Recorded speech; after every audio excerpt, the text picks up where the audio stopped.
प्यारे दोस्तों, क्या होगा अगर जमीन के तमाम समंदर का पानी जम जाए? दोस्तों, इस सवाल का जवाब हम आपको इस वीडियो में देंगे।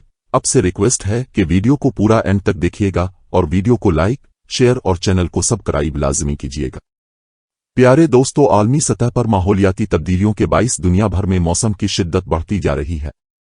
जबकि माहौलियाती तब्दीलियों की वजह से दुनिया के कई ममालिक को बड़े पैमाने पर कुदरती आफात का सामना करना पड़ रहा है। दुनिया के कई ममालिक इस वक्त शदीद सर्दी का सामना कर रहे हैं। कुछ मुल्कों में तो दर्जा हरारत कम तरीन सतह पर रिकॉर्ड किया गया है। जैसा कि हमें मालूम है कि जमीन के तकरीबन 70% हिस्से पर पानी मौजूद है, लेकिन क्या होगा अगर तमाम समंदर जम जाएं? क्या इंसान जिंदा बच सकेगा?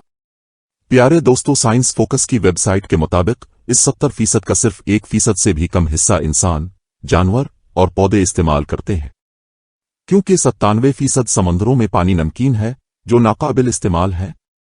जमीन का 30% हिस्सा गिल्लीशेर बर्फ से ढका हुआ है।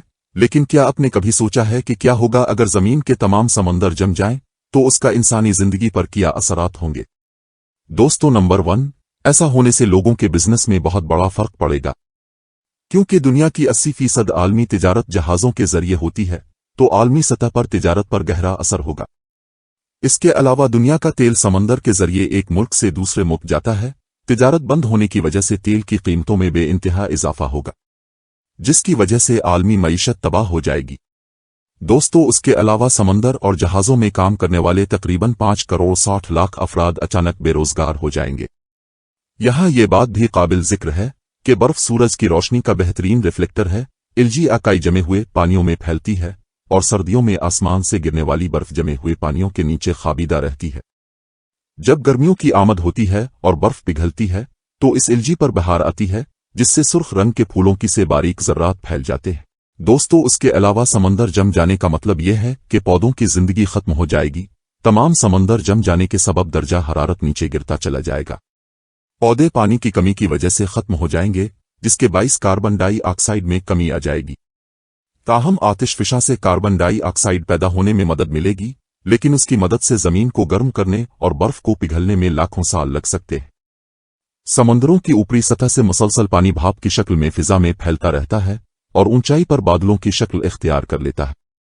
यही पानी के बहुत सारे कतरे आपस में मिलकर बारिश करते हैं।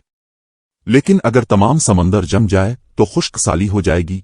कई सालों तक बारिशें नहीं होगी, जिसके बाइस इंसान और जानवर वबाई अमराज का शिकार हो सकते हैं। हमारे माहौल में मौजूद ऑक्सीजन का 50 से 85% हिस्सा समंदरों का है, और तमाम समंदर जम जाएंगे तो कई जानवर और इंसान दम घुटने से मर जाएंगे। जियोलॉजिकल शवाहिद से मालूम होता है कि जमीन के तमाम समंदर आज से कबल 2 बार जम चुके हैं, और ऐसा आज से तकरीबन 30,000 साल पहले हुआ था। दोस्तों, आपको हमारी ये वीडियो कैसी लगी कमेंट करके बताएं, और वीडियो को लाइक, शेयर और चैनल को सब्सक्राइब करना ना भूलें।